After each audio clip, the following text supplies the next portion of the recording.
We are now a few months removed from the long-awaited release of Streets of Rage 4, a game that was in my opinion a fantastic title which many people had been waiting for 26 years. What may come as a surprise to some though is that a title was developed and finished named Streets of Rage 3D, just 3 years removed from the third entry in the series. So it could easily be argued that a fourth entry in the franchise has already existed since 1997. 23 years before a French team released Streets of Rage 4. But if this is the case, why have many people never heard of this game? Well, that is going to be one of the questions I am going to be answering today, when we look at the history of this often overlooked game. I am the Top Hat Gaming Man, aka Big Daddy Top Hat, and this, ladies and gentlemen, is the mad story of Streets of Rage 3D. The real Streets of Rage 4. Yeah! The fantastic Streets of Rage series on the Sega Mega Drive is one of the most iconic trilogies of games of all time, and the 3 games are fondly remembered as some of the greatest titles of the 16-bit console wars. Despite the quality of these titles by the third installment in the trilogy, at the time fan support for the franchise was finally starting to wear a little bit thin. The beat-em-up genre was beginning to decline in popularity, as fighting games continued to be embedded as the more popular genre that featured hand-to-hand combat and violence. It probably did not help Streets of Rage 3's cause either that by 1994, the year of the game's release, graphical trends were changing and moving along at a faster and faster pace, and by the end of that same year the company would have the Mega Drive, Mega CD, Sega 32X and Sega Saturn all on the market simultaneously. This is before we even mention their handhelds and 8-bit systems that were still on sale too, so it is not surprising at all really that the game did not sell too well that year. Titles featuring 3D polygons very much seemed like the way forward for gaming at the time, and the massive success of Virtua Fighter in both the arcades and on the Sega Saturn in Japan resulted in games like Streets of Rage 3 looking dated on arrival in comparison to this new blocky greatness. Keeping all of this in mind, it just made sense that existing 2D gaming franchises would make the transition to 3D, which as we know resulted in various successes and failures. If Super Mario could transition into 3D, then why could a big franchise like Streets of Rage not do so also?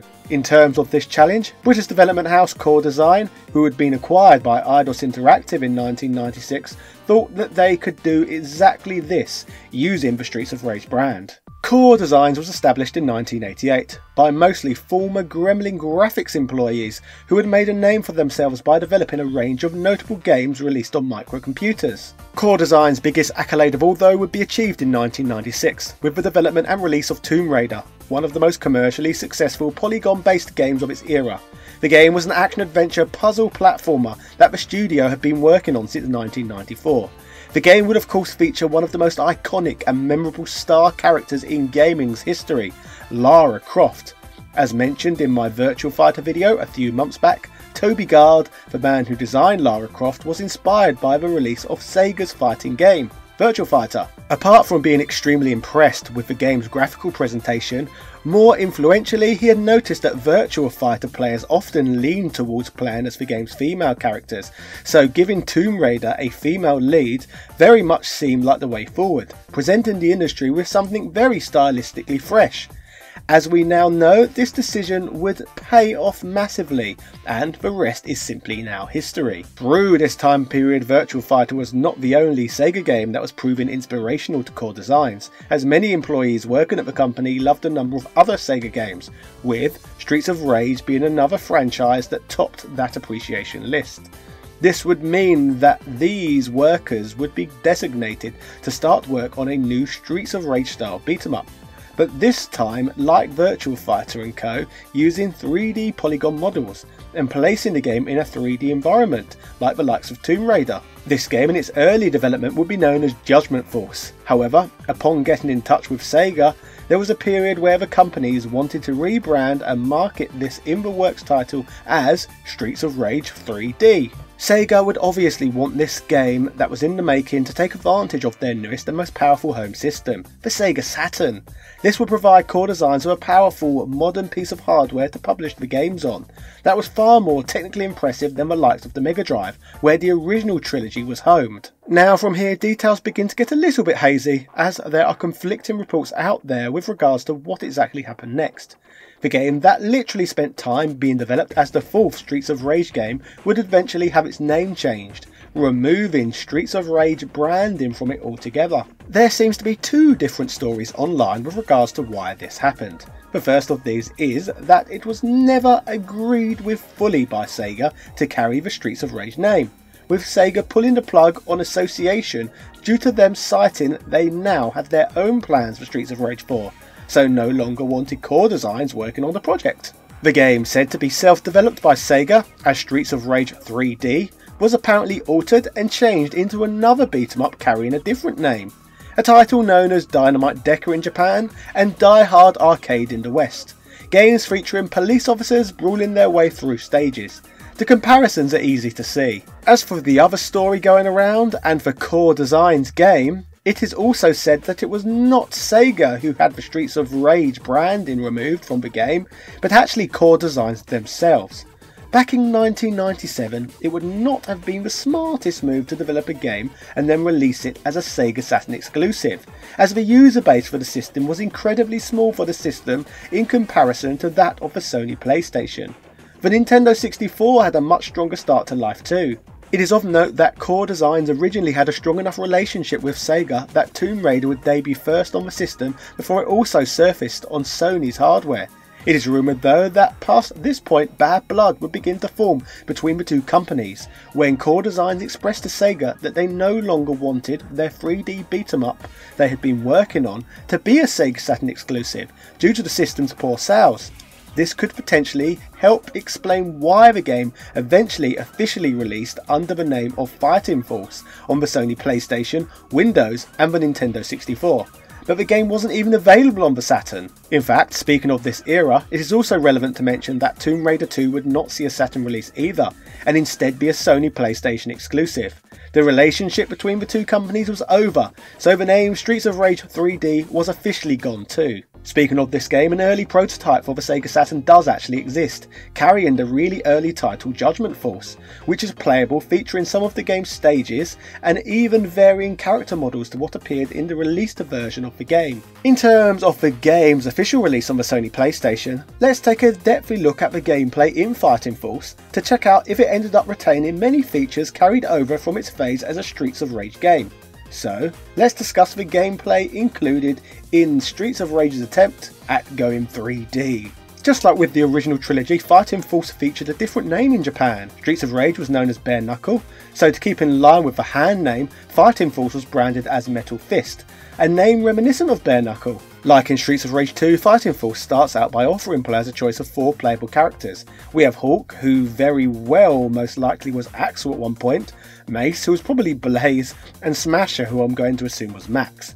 There is also Alana, who I am going to gather was probably the token new character for the game. The game's story tells the tale of 4 characters looking to take down a criminal mastermind known as Mr. X.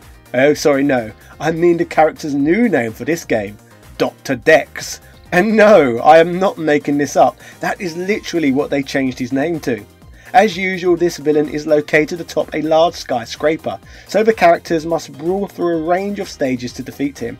The villain in a skyscraper theme perhaps also suggests why Sega were able to change their beat-em-up into a Die Hard game so easily.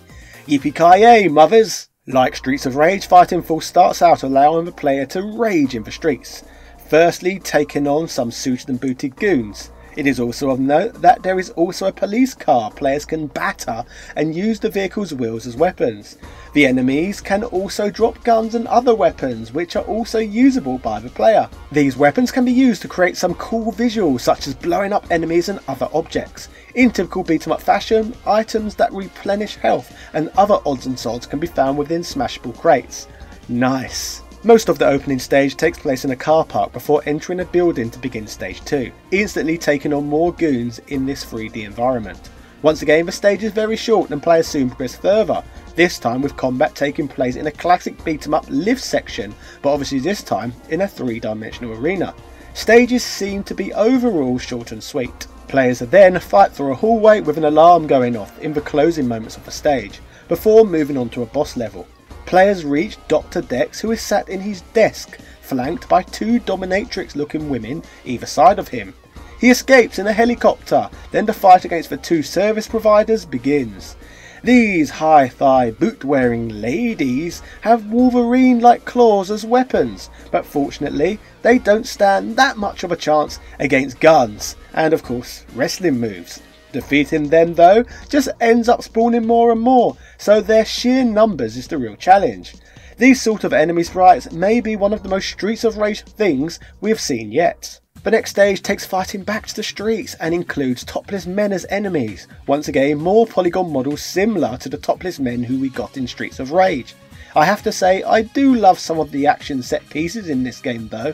For example, when the camera impressively spins around during the action to show something cool happening. Such a feature could obviously not exist in older beat 'em ups. There were also cool cutscenes throughout, such as this lorry crashing prior to this area's boss fight against a large opponent. It just makes the whole world feel a little bit more lively and action-packed. Players soon progress to a mall stage, an area perfect for a game like this, which I'm surprised wasn't featured in many of the 80s beat 'em ups, as it's obviously stage designed to mix things up without the need to present any wacky out of place ideas in the game. I must add, I like how that so many of the objects in this game can be interactive with, or more importantly, blown up. The game in some ways has a bit of a Michael Bay quality to it. Hot dog stands, car showrooms, there is all sorts to destroy. Soon players end up treading old Final Fight ground by entering an underground station paired with moving trains. It's cool to see so many of these beat 'em up tropes on display in full 3D for the first time ever. A boss fight in this section also occurs against another large opponent, in which there is not a whole lot to say about really. Once again, like Final Fight, the obvious stage progression moves combat aboard a moving train where there are more enemies present typical of a beat 'em up, such as more latex clad violent women. The next area that combat takes place in can only be described as a military barrack, which is emphasised further by the soldier looking enemies. Some enemies even arrive via a helicopter in this section.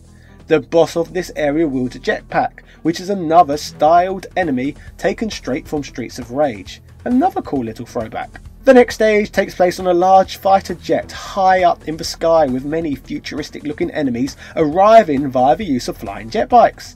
Things at this point are beginning to get a bit Streets of Rage 3 in terms of aesthetics and enemies. Moving through the game, players end up in laboratories until eventually fighting their way through a long lift section of the game. Only after doing all of this can players reach the top of the tower to take on the final boss, Dr. Dex, who delivers a really underwhelming final boss battle experience that does not really feature any bells or whistles.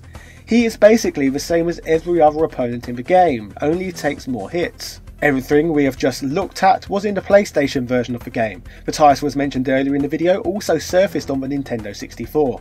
This version of the game was known as Fighting Force 64 and featured a slightly enhanced graphical style, but mostly delivered the same sort of experience. Speaking of the Fighting Force games, as I just showed you, it does indeed share many elements with the Streets of Rage games of old, and beat 'em ups in general for that matter. There are many conventions on display despite the move to 3D. We have lifts, street sections, train sections, skyscrapers, dominatrixes, many very beat 'em up elements.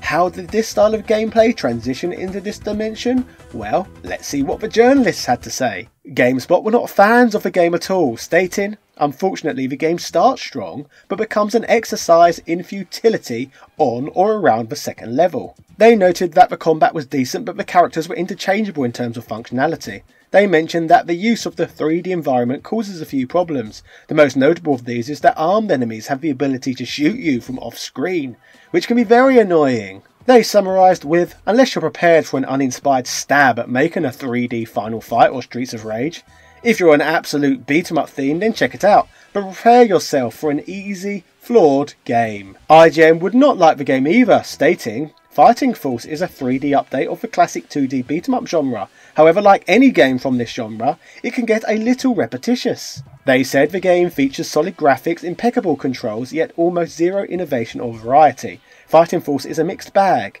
If in doubt, rent before you buy. Now, 23 years removed from the release of this game, I do not feel repetition or too much in common with older games, or even this title's main issues. I think its biggest problem is its lack of characteristics to be memorable. Most of the Final Fight and Streets of Rage games had a certain charm to them that would make you want to return to them time and time again. Let's be clear, there is no music in this game even close to the atmospheric stuff that Yuzo Koshiro brought to the table. The late 80s, very early 90s neon light aesthetics is also completely absent from this game, as it appeared we were moving even closer to that gritty, grey, ugly era of gaming that the PlayStation 2 brought to the table. Early polygons in general look crap compared to detailed 2D sprites. But a lack of colour in this game makes things even worse. The early 3D mascot platformers offer a lot more lasting appeal than games like this. I think the lack of atmosphere is by far the biggest issue with this game, but I do not feel that if it was branded as Streets of Rage 3D, it would have been particularly more memorable either. I think it would have been a product of its times no matter what. I still think this would be remembered as a low to average game. So, Sega dodged a bullet here really with regards to protecting the Streets of Rage legacy. Despite the game's failings, there are still elements of Streets of Rage here to enjoy. I just think it could have been a lot better if the experience was a lot brighter and felt a little bit more late 80s, early 90s. But the obsession with being gritty and dark by the end of the 90s seemed to have hindered this game's lasting visual appeal even further. There's definitely an element of matrixy aesthetics in this that ruined everything over that time period. Still though, the game's existence is an interesting point of trivia today, and we now know exactly what a 1997 Streets of Rage game would have looked like. Or hell, what a Streets of Rage game from 1997 does look like, because that is what Fighting Force really is. So I guess, keeping this in mind, maybe we should think about looking at Streets of Rage 5 one day on here soon too.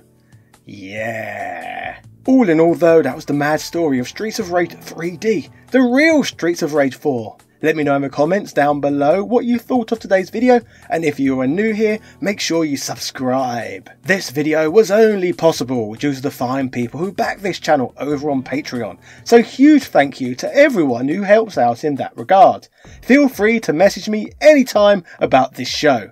So I would like to give special shout outs to Sebastian Velez, Carl Johnson, Heo Paulo Lopez, Joseph Rasmick, Doug Perkins, A Murder of Crows, Ego, Alethea Swanson, Angelite85, Asobi Quang DX, Aswell Rorikai, Brian Barry, Camberambo82, Carlos Domingos, Computer Man, Daniel Daly, ECU Professor, Evan Border, Gary Pinkett, Gianni Vicentisi, Glenny Glenn, Hamid Musa, House of Ted, Dropkin Varela, Jordan Durant, Keith Ferguson, Lars Zondervan, Matthew Robinson, Michael Calix, Nick Daniels, Philip Manth, Prince Knight, Princess Zana, Sponge Matt B, Timothy W. Haskins II, TOG Driver, Since Spaces, Adam Castin, Adrian Hannington, Arnis Reinsbergs, Andrew Brzezinski, Andrew Pearson, Angry Little SOB, Antonio Rodriguez, Bernard NG, Barbara Kitty, Chris Fisk, Chris Margarine, Chris Cool, Craig Jenkins, Crazy Yarl, Dan Barlow Jr., Dan Badan, David Bell, Francesco Lacriola, Gregory Smoragiewicz, Hans Christian, Ivan M, James Bishop, James McDonald, JB, Jazzy Tay, Joel, John Bates, Kings Knight, Langston Miller, Lobster Puncher, Louis Vion, Luke Canava, Marco Soto, Marvin Araliga, Master Jinx, Matthew Rindle, Meme Machine Dean, Michael Hall, Mike Bruno, New Paul Elliott, PlayStation's Better, Posty XL, Punky Dudester, RetroVerse.com, Richard Stu Stewart, Rick C7, Ron Studd, Sarah Powell, Sarai H. Al Sarai, Stephen Lewis, Time Lord Soundwave, Tom Elliott, Flaming Renee, Wazza Jugs, Zai. Thank you all so much.